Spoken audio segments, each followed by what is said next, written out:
Hello everyone, I'm Morgan Ree and today, we're going to talk about silence, the kind of silence that costs $6.5 billion. The kind that settles into a boardroom like fog when no one dares admit what just happened, right? Now, I'm sitting alone in my home office in Raleigh, North Carolina, sipping lukewarm coffee while a muted Bloomberg stream flickers across my monitor. The ticker at the bottom reads, Full staff defense systems down 22% on Project Freeze speculation. I know why, but no one else does. Not yet, because they flew me to Washington to finalize the most significant defense contract of the decade, then replaced me in the lobby, as if I were a signature and not the architect. They didn't know I was the only one who could activate the system. No sabotage, no grandstanding, just a clean, frozen halt. It was almost poetic. So before you settle into deep, take a moment to like the video and subscribe, but only if you truly enjoy what I do here. And hey, drop your city and local time in the comments. I'd love to know where and when you're listening. Let me tell you how that happened. The message came in around 3:12 a.m. Not that I was asleep. Amanda Krell, our CEO, had a habit of texting like a malfunctioning AI. Urgent, plain, Washington, D.C. Department of Defense, final sign-off. I was to be the technical authority for Project Keystone, the largest deployment of secure communicator TIONS infrastructure in U.S. military history. A $6.5 billion crown jewel. Years in the making. My name was on the spec, my fingerprints in the code, my philosophy burned into its very structure. So I packed a bag, wore the charcoal suit. The one that says authority without screaming it. I got on the plane. What I didn't know yet, what I only began to suspect during the flight, was that they'd already replaced me. Not overtly, of course. You don't remove someone like me with fanfare. You do it with careful language. A memo here, a shifted org chart there. You let them walk into the room like everything is normal. Then you let them find out the new normal doesn't include them. The hotel was near the Pentagon. I arrived to a text instructing me to join Amanda in her suite for a prep session with the legal team. The whole place smelled like stress and fabric softener. Amanda's voice greeted me before the door fully opened, cheerful, brittle, fake. Chase Donnelly, our newly appointed CTO, gave me that smile, the one that says, I'm about to ruin your week and pretend we're friends. They tried to frame it as a promotion, strategic oversight, broader impact, a more holistic role. I'd no longer be entrenched in day-to-day implementation, but would instead be guiding vision from a high level. I asked what that meant in practice. It means you'll be transitioning out of direct involvement with Keystone post-signing, Chase said, like it was just a note about lunch plans. I asked about the validation protocol, the specific clause in the Department of Defense contract that named me, Morgan Ree, as the primary validation authority. Amanda smiled. That's been amended. The DOT approved the update last week. You'll still be recognized for your contributions. Of course, there was a flicker in my mind, a flare. I knew better. The DOT doesn't move that fast. And I knew Catherine Ward, the general overseeing cybersecurity procurement. She doesn't miss details like that. But I smiled. I said thank you. I excused myself. Back in my room, I didn't rage or rant. I didn't drink. I opened my laptop. I pulled up the original specs, and I began reading. Because here's the thing they never understood. You don't build trust into a system by accident. You design for failure. You build fail-safes not just for your enemies, but for your future self, for the people who will eventually forget how the foundation was laid.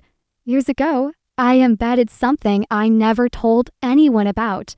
I called it the integrity override. If someone tried to bypass the validation chain, if someone attempted to centralize what had been explicitly decentralized, the system wouldn't crash. That would be obvious. That would be blameworthy. No, it would do something better. It would ignore them. Initialization requests would fail. Existing connections would degrade. Systems would idle. Not broken, just inert, like a lock with no key. and they wouldn't even notice at first. That night, while the rest of them probably toasted champagne or adjusted their cover stories, I prepared my resignation letter, but I didn't send it. Not yet. The next morning we assembled in the hotel lobby. Amanda, Chase, the legal team, and Harrison Falstaff himself, the namesake of the private equity firm that had acquired us. The man looked like money carved into human form. Trophy watch, gray temples, a handshake like old oak. Morgan, he boomed, this whole thing wouldn't be happening without your brilliant work. I smiled, I nodded, and I wondered how long until he realized he was shaking the hand of the only person in the building who knew the system was already slipping away from them. We arrived at the Pentagon just after 8:30 a.m., escorted through layers of security and past walls that looked designed to intimidate. We were led into a high-ceiling conference room. General Catherine Ward was waiting with her team. She greeted me warmly. Morgan, we're thrilled to move forward the distributed validation model your team designed. Frankly, it changed the conversation around operational integrity. Before I could reply, Amanda stepped in like an overly eager stage manager. We're all very excited. General, I'm Amanda Crowell, CEO, and this is Chase Donnelly, our new CTO. He'll be leading the implementation. Catherine's brow twitched, just slightly. That's not reflected in the documentation we approved. Amanda smiled like a kindergarten teacher lying about snack time. We've updated the authority structure to reflect new leadership synergies. The validation role has transitioned. Catherine turned to me. Is that something you signed off on? I paused. And in that moment, a quiet war began. Not a war of weapons or liars. A war of architecture, of code and conviction, of who had truly built the bones of this system and who merely showed up to wear its skin. More on that. Next, she was testing me. And I knew it. Catherine Ward, General, Cybersecurity Hawk, decorated officer, and, perhaps more importantly, a woman who did not suffer fools. I had worked with her for over half a decade. We'd built this project together, in spirit if not on paper. And here she was, in a gleaming room at the Pentagon, asking me if I was truly okay with being cut out of the very system I had built. I looked her straight in the eye and said, General Ward, I've dedicated 10 years of my life to developing the Keystone Protocol. Its architecture is centered on distributed validation. That principle was never negotiable. I cannot in good conscience support changes that weaken that foundation. You could hear a microsecond of silence stretching, like a violin string. Chase's jaw locked. Amanda's fingers twitched round the sleeve of her blazer, and one of the board members exhaled audibly through his nose. But Catherine simply nodded. I thought as much. She said, her tone unreadable.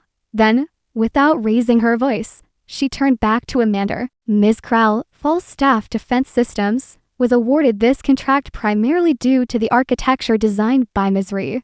If you intend to change the architecture, whether through personnel or philosophy, then we will need to reevaluate our position. Amanda tried to recover. There's no change in direction. General, Morgan's vision remains central. This is simply a leadership restructure. Then you'll have no objection to retaining Morgan as a validation authority as specified in the original agreement. Amanda's nod was reluctant. The kind you give when your bluff has been called and all your chips are in the pot. We proceeded with the signing. I watched my name flow across official paper, watched the flashbulbs go off, heard the congratulations. I smiled. I shook hands. No one in that room knew I'd already walked away in every way that mattered. After the ceremony, Catherine pulled me aside. She didn't mince words. Something's off at Falstaff. Talk to me. I hesitated, then chose my words carefully. The company's evolving in ways that don't align with my security philosophy. They want control. I built a system that resists control. That friction was inevitable. She studied me with a focus that felt almost surgical. We trusted your design because it didn't depend on one person or one point of failure. It still doesn't, I said. But when people try to consolidate power in a system built to disperse it, Things break quietly. She didn't need more than that. She'd read between the lines. Always did. When we flew back to Raleigh that evening, the tension was thicker than airplane cabin air. I sat near the back, by the engine noise, away from Amanda and Chase and their increasingly frantic hushed strategy huddles. They thought they'd salvaged the deal. They had no idea that Keystone was already beginning to resist them, like a living organism rejecting a transplant. I skipped the welcome back meeting the next morning. Instead, I hit send on the resignation email I'd drafted the night before. I kept it short, professional, no dramatics, due to irreconcilable differences in security philosophy. I am resigning effective immediately. Then I sent personalized notes to my team memory engineer who had worked with me, sweated code with me, defended integrity when it wasn't easy. I didn't ask them to follow me. I just told them the truth. Then I turned off my phone. I didn't want to watch the fallout in real time, but I didn't have to. By noon, my inbox had filled with messages, some shocked, some supportive, and a growing number panicked. Amanda and Chase had emailed twice, then called 3 times. I ignored everyone. I was done playing defense. That evening, I filed incorporation paperwork for a new company, Integrity Networks. The name was deliberate. I wasn't building a startup, I was building a statement. The next day, the first ripple hit. Alex, one of my top engineers, called me from a private line. No preamble. Just, it's starting. I knew what he meant. Validation. Failures. Yeah, exactly like you said.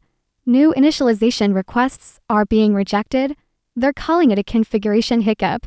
But it's the integrity override, isn't it? Yes, I said. And it's going to get worse. Chase already pushed an implementation update. Tried to simplify the validation structure. I almost smiled. That was quick. What else? Priya and Elias just submitted their resignations. I think they're done too. You 3 were the last people left who understood the deep core of Keystone. I know. So listen. Are you hiring? I didn't hesitate. We should talk. That weekend, we moved into a small office space in downtown Raleigh. It wasn't much, 3 rooms and bad coffee, but it was ours.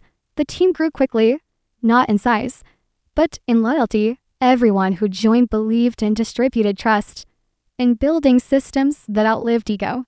Meanwhile, back at full staff, things were unraveling in slow motion. The validation failures weren't dramatic, but they were persistent. The Department of Defense began asking questions. Chase responded with charts. Amanda responded with lawyers. I responded by doing nothing at all. 3 days after my resignation, Amanda sent me a polite email asking for a consulting engagement, $500 an hour.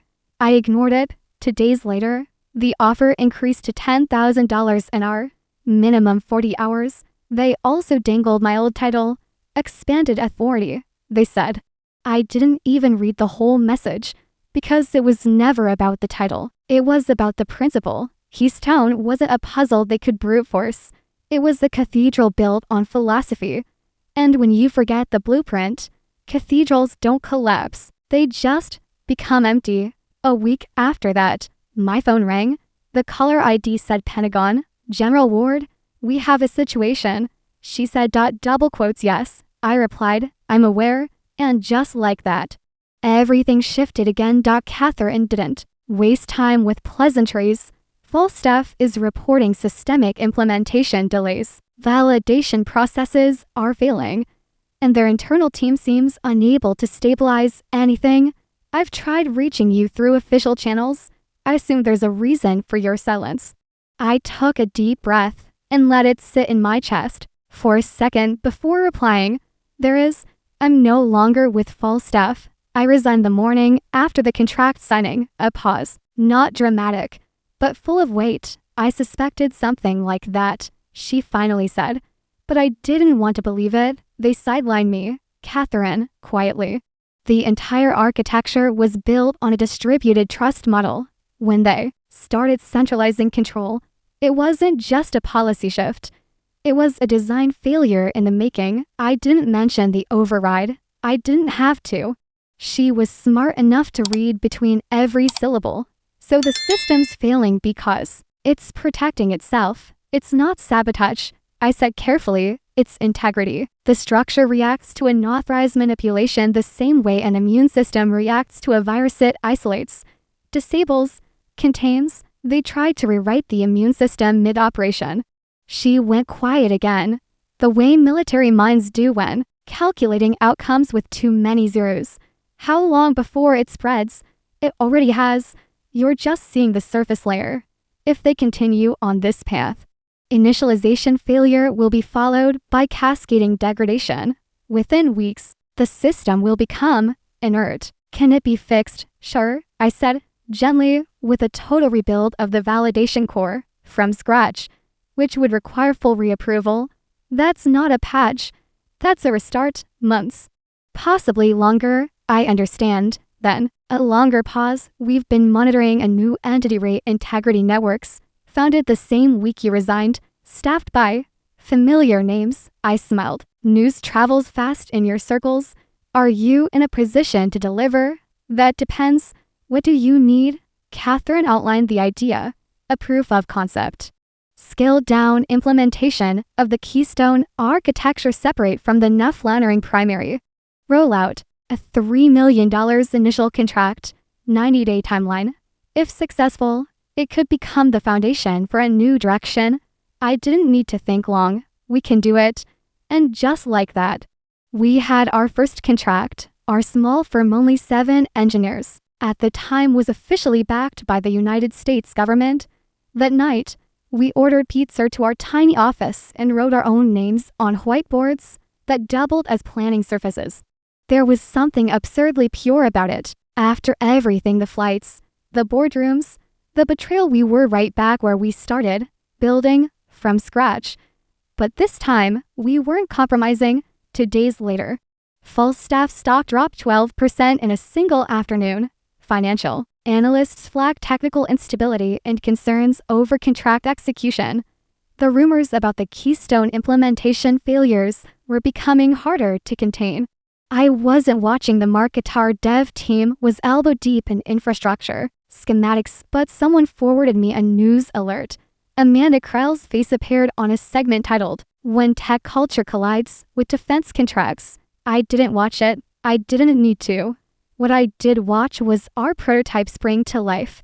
Unlike Falstaff's Frankenstein version, ours held true to the original design. We triple validated every protocol. We mapped every trust.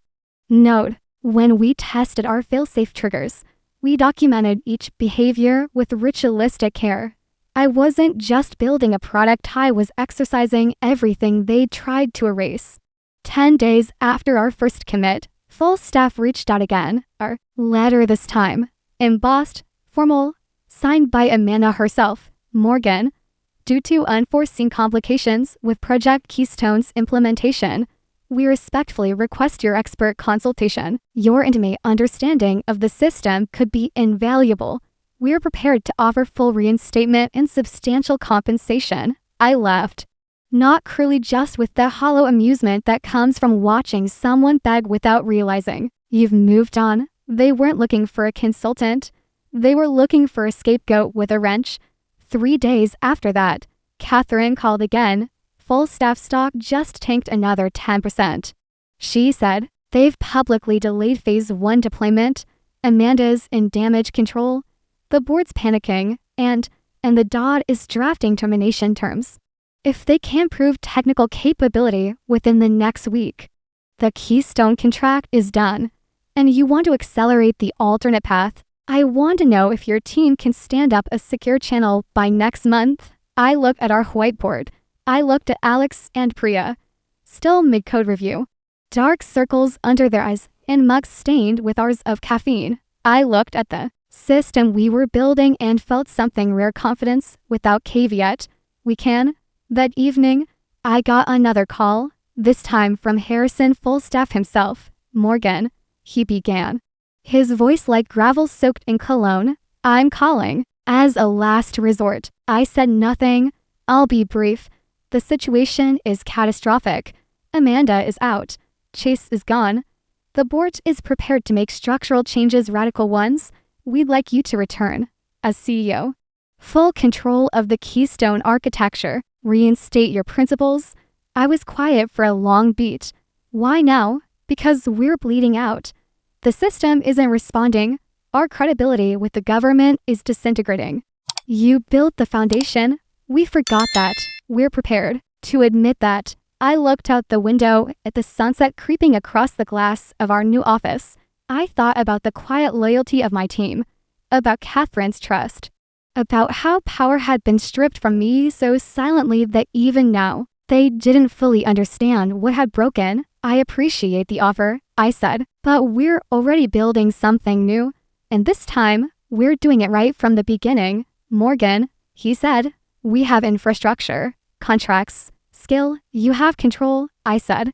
That's the problem, and you still don't see it. 2 days later, the Department of Defense terminated the Keystone contract with full staff defense systems. And awarded us a new one. The day the contract termination became official, the headlines practically wrote themselves.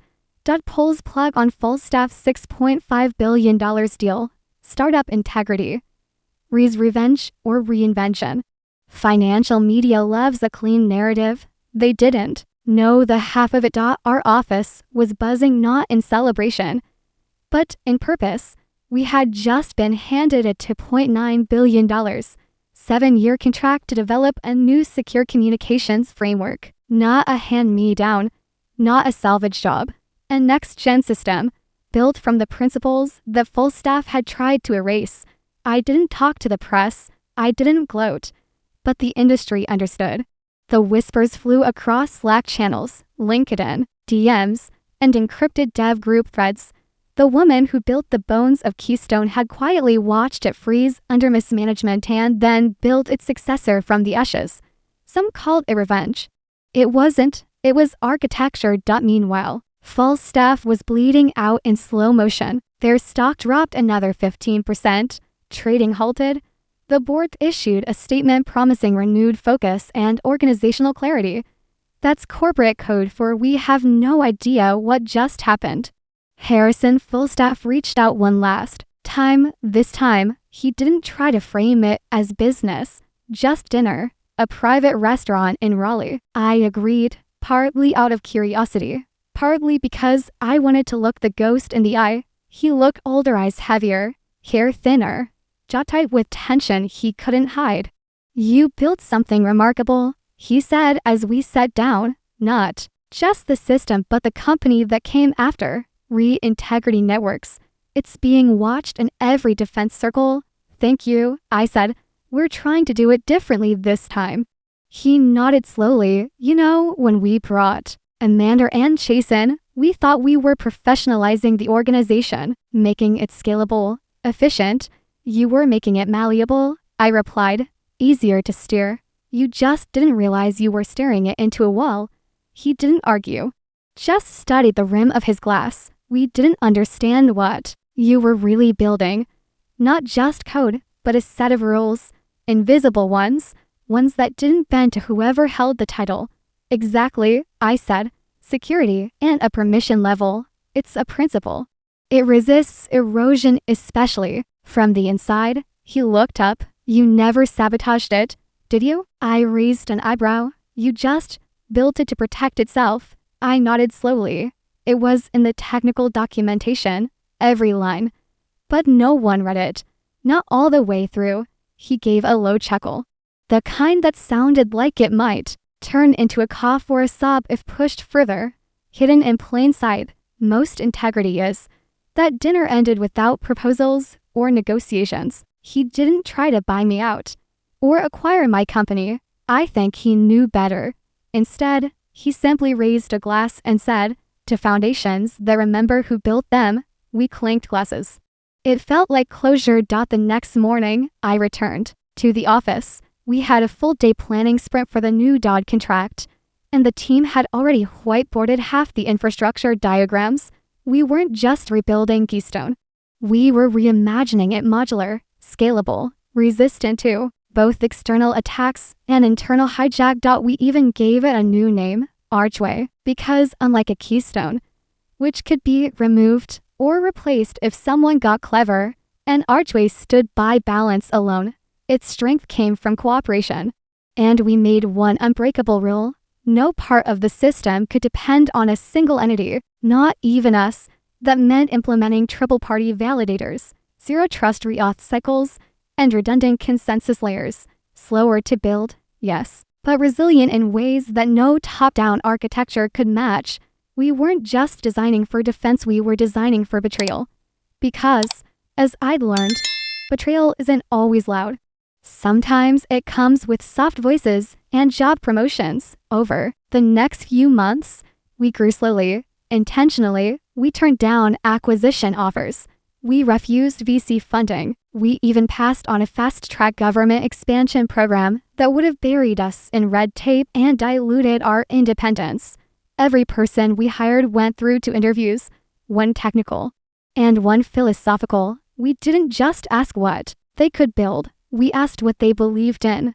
Because culture isn't what you write on the wall. It's what your systems do when no one is watching. And ours remembered.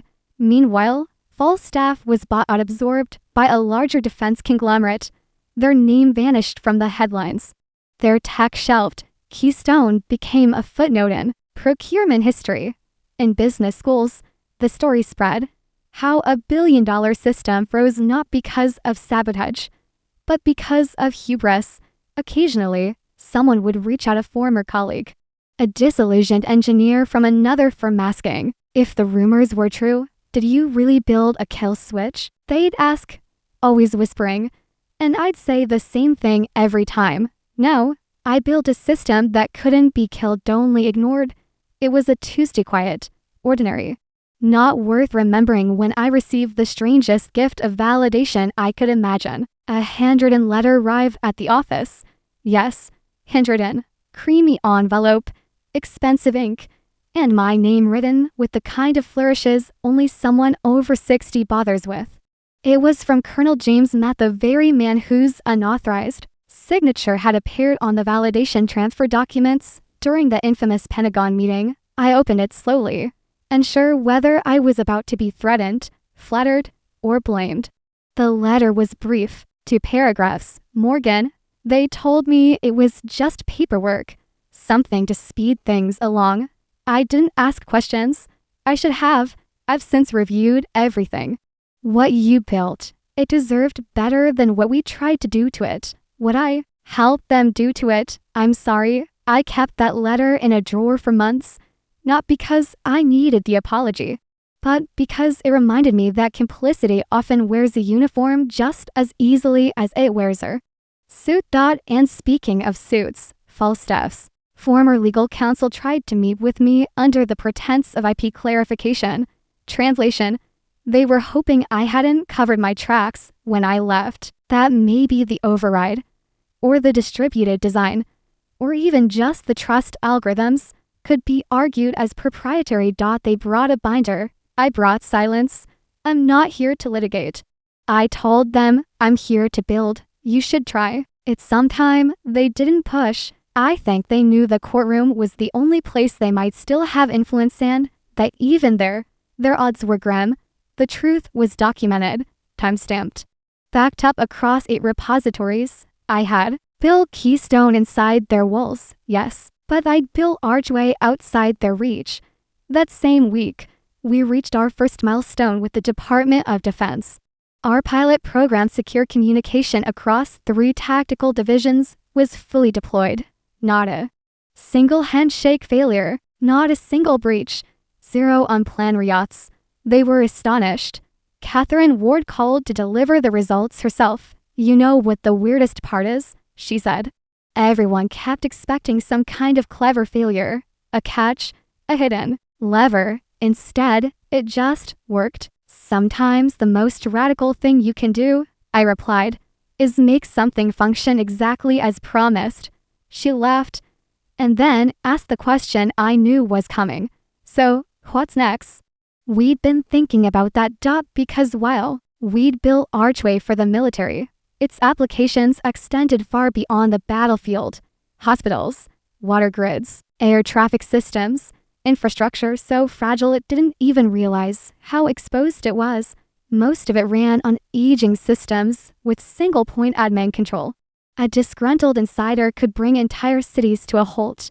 We began modeling what Archway could do in those spaces, not as a product, as a philosophy. It was during those meetings that Priya said something that stuck with me. You realize what we're doing, right? We're designing systems for people who haven't even been born yet. We're making sure their world still turns even when everything else breaks. That line ended up on the wall of our office, scrawled in dry erase marker. Designed for the unborn, protect against the unthinkable. Of course, not everyone believed in what we were doing. One particularly smug journalist from a cybersecurity blog published a piece titled, "The Myth of the Moral Architect. Ree's legend doesn't add up." It implied I had orchestrated the full staff collapse deliberately, laying traps, pulling strings, weaponizing foresight. I didn't bother responding, but I bookmarked the article. Because history has a way of reasserting its critics. 3 months into our contract, the DA expanded our scope. 5 times larger, more sensitive infrastructure, new interagency links. Our team tripled in size. We still refused to compromise on hiring. Every applicant was vetted with surgical care. No rock stars, no resume dazzlers, just believers. We added a permanent night shift, not to chase deadlines, but to protect uptime.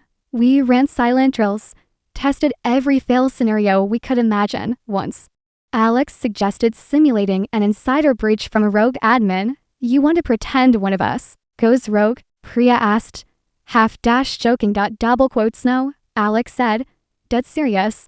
I want to prove it doesn't matter if we do. And it didn't. The system held, because that's what we had promised, and it was delivering. One night, long after the rest of the team had gone home, I sat alone in the server room. The fans hummed like white noise therapy. The lights blinked their quiet, steady pulse. I leaned back in my chair and thought about all the times I had been told to streamline, to simplify, to trust the system. But systems are only trustworthy if they don't require it. That's the paradox. A secure design assumes you'll be betrayed, and builds anyway. Around 2 a.m., I finally stood up, stretched, and shut down my terminal. On the walk home, a soft fog settled over Raleigh. The streets glistened with recent rain.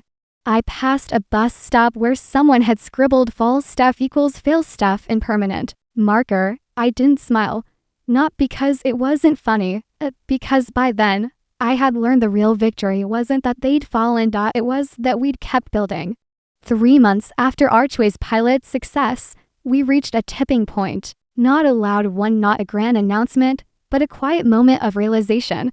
We were no longer just a startup. We were now a standard. Other government agencies began calling.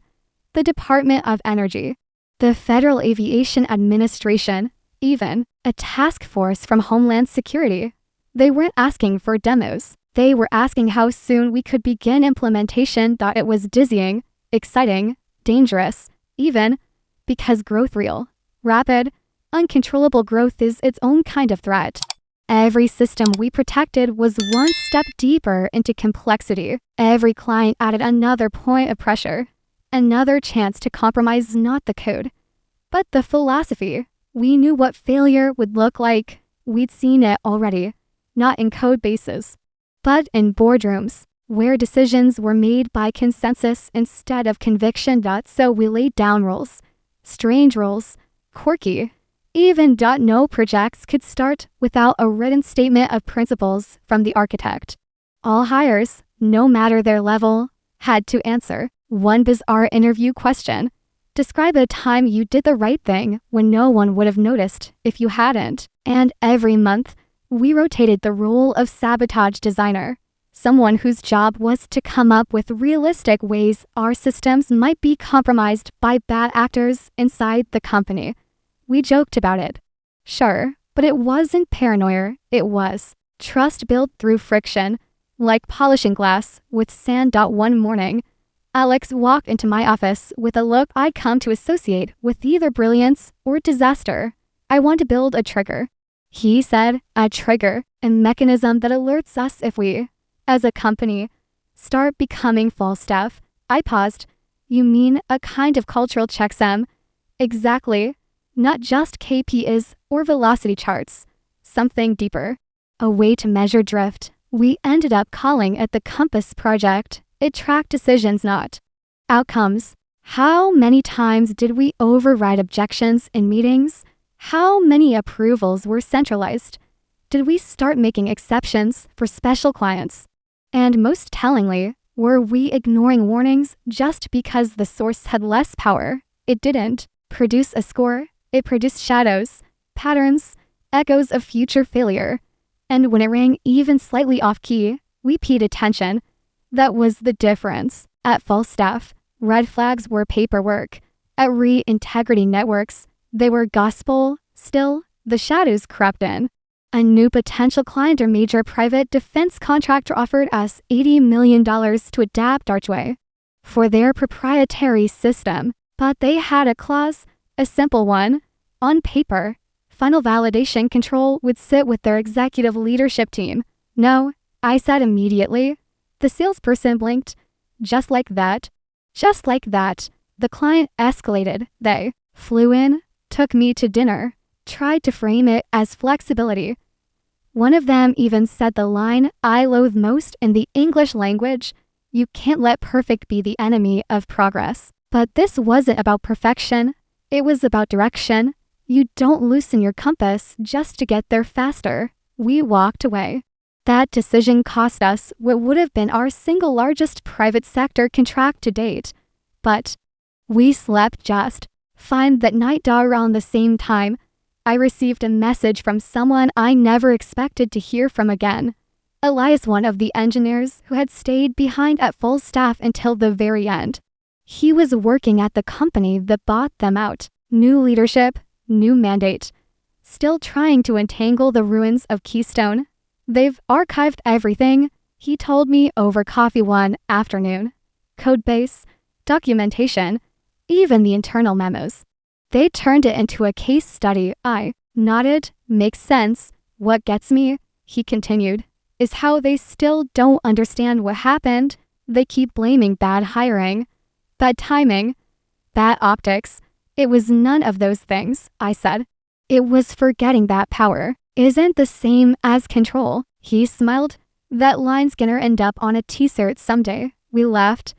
But there was a sadness to it. Because what had happened at Falstaff wasn't unique. It was common. The only thing unusual was that this time, the system fought back. That night, I returned to the office long after everyone else had left. I like to walk the floor sometimes, look at the whiteboards, smell the old coffee, hear the echo of the choices we make when no one's watching. In the corner of one room, someone had written in black marker, "Built to resist betrayal." I didn't recognize the handwriting, but I recognized the feeling. It was the same one I had felt the night in the hotel room, reviewing my original specs while Amanda and Chase plotted how to erase me. It was clarity, cold, sharp, and unwavering. Because here's the thing no one wants to admit: betrayal doesn't begin with cruelty, it begins with convenience, the temptation to do the easier thing, the faster thing, the more profitable thing. And if your systems don't resist that, then no firewall in the world will save you. 2 months later, Archway went live across a critical infrastructure pilot in the Midwest and interlinked network of emergency services, public transit systems, and municipal power stations. No one in the general public even knew, and that was the point. The system didn't seek attention. It demanded reliability. Within the first week, it prevented 3 configuration errors and auto-isolated a diagnostic tool that had been tampered with, not because someone pressed a panic button, but because the system noticed the deviation from protocol and acted autonomously. The city officials didn't understand exactly how it worked. They just knew it worked. We got an encrypted message from one of the infrastructure leads. It's like someone finally put a lock on a door we didn't know was wide open. I printed it out, taped it to the back of my laptop, not for pride but for grounding. At the same time, Something curious began happening on social media. Not from us, we stayed quiet, but from engineers, analysts, even students. They began circulating diagrams based on leaked elements of Archway's design philosophy. They weren't accurate, but they were close enough to be dangerous, not dangerous, to national security. Dangerous to the illusion that security had to be complicated, opaque, and centralized to be effective. Someone even made a meme my face. Mid-sentence during a conference appearance, overlaid with the caption, "Trust is distributed, control isn't." It went viral on tech Twitter. The joke didn't bother me. What bothered me was how much it resonated. People were starting to realize that maybe, just maybe, the systems they relied on every day weren't designed with integrity in mind. That maybe resilience wasn't the byproduct of profit, but of principle. I was invited to speak at a private security symposium, military, enterprise, academic sectors. I normally decline those kinds of appearances, but something about this one felt right. So I stood on that stage, under sterile lighting, and in front of 100 of the most powerful technical minds in the country, and said this: security and a product. It's not a license, or a certificate, or a firewall. It's a worldview. It's the belief that failure is inevitable, and therefore must be planned for, that betrayal isn't a bug, it's an eventuality, and that true trust isn't. Granted, it's earned, and earned again, every time someone touches the system. They didn't applaud, not immediately, but they listened. I saw it in their faces. After the talk, a young engineer from an aerospace firm approached me, almost whispering. "I started designing a new avionics diagnostic protocol," she said. And I caught myself thinking, what would Morgan do? I smiled. "Hopefully, build something that keeps working even after I'm gone." She nodded. "Exactly. That's the goal, right? Not to be needed forever, but to build something that doesn't forget."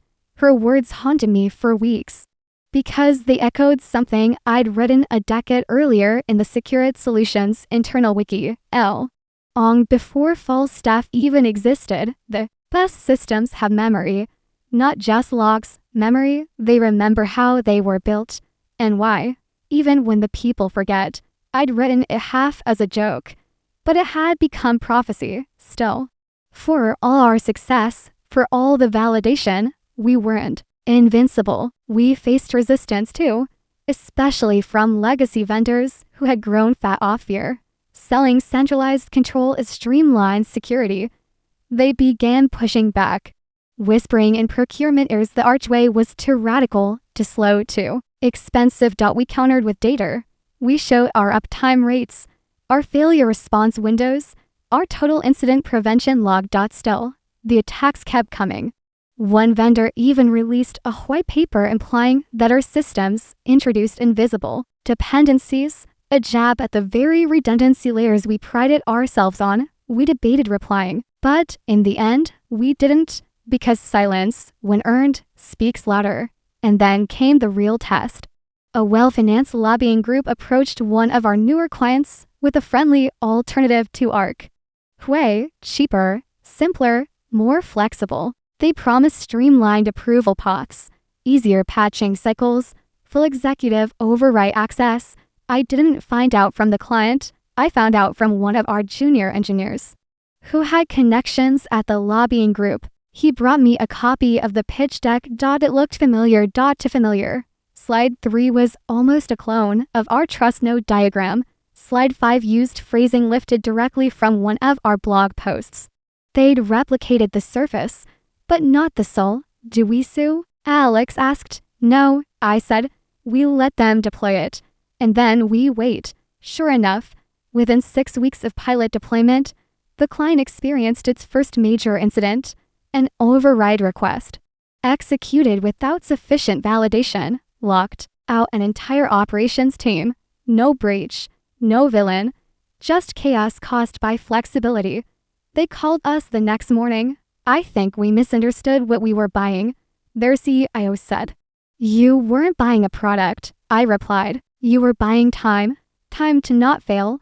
That became our unofficial motto. Buy time, don't fail. In the end, Every imitation system faded. Not because we fought them, but because reality did. Reality doesn't care about price points. It cares about what survives. And Archway survived. Every test, every mimic, every assault. Because it wasn't just secure. I remembered. A year after the collapse of full-staff defense systems, the story found its way into textbooks. Business schools dissected it as a case study in hubris. Cybersecurity boot camps broke down the architectural failure. Defense think tanks filed it under critical infrastructure case lessons. But none of those analyses quite captured the heart of it. It wasn't a story about technical debt or executive mismanagement. It was about forgetting where the foundation came from, man who built it. The most circulated slide from those lectures was a quote attributed to me. Though I never said it publicly, they replaced the architect, not realizing she was the only one who brought the keys close enough.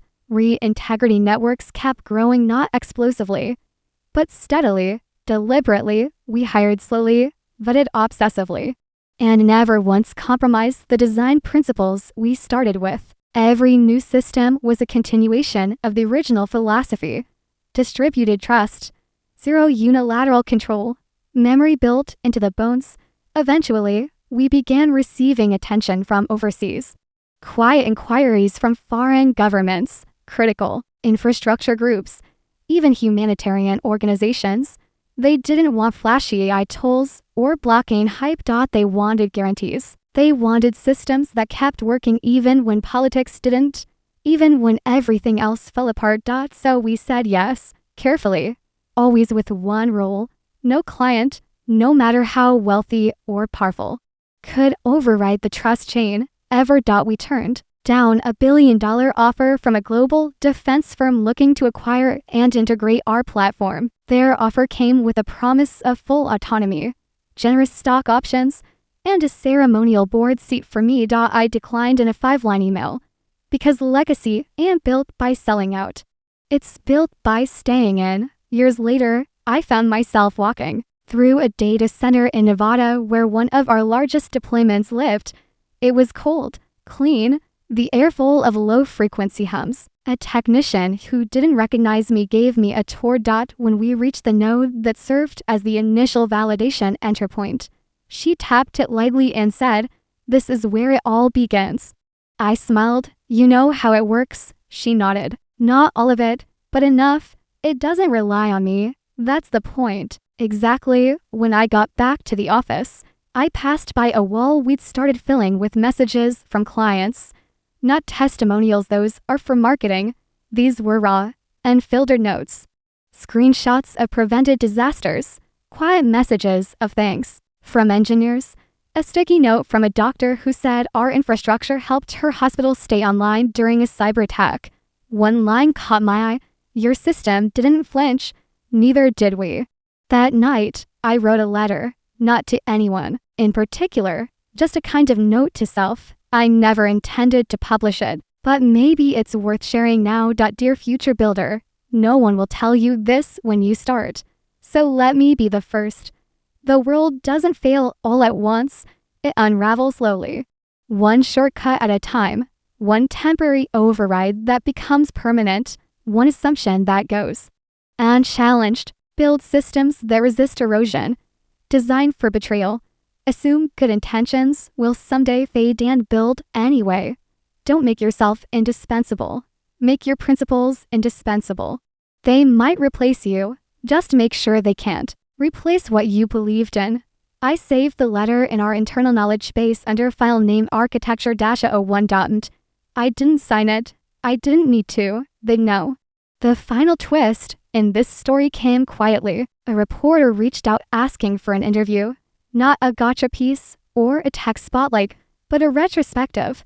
A "where is she now" feature. I said no. Not out of bitterness, but because the point was never me. They flew me to Washington to sign off on a $6.5 billion contract. Then they replaced me in the lobby, forgetting that I was the only one who could activate the system. No sabotage, no spectacle, just silence. And a project frozen in place because they forgot who laid the foundation. Now, years later, Archway runs beneath the systems they once thought too important to question. Quiet. Resilient, unyielding. Because true security isn't about who holds the title. It's about who understands the risk of centralizing power and builds something strong enough to survive even them. The story ends here. If you found meaning in it, if it made you pause, subscribe to the channel, support what we're doing here, and stay tuned for what's next.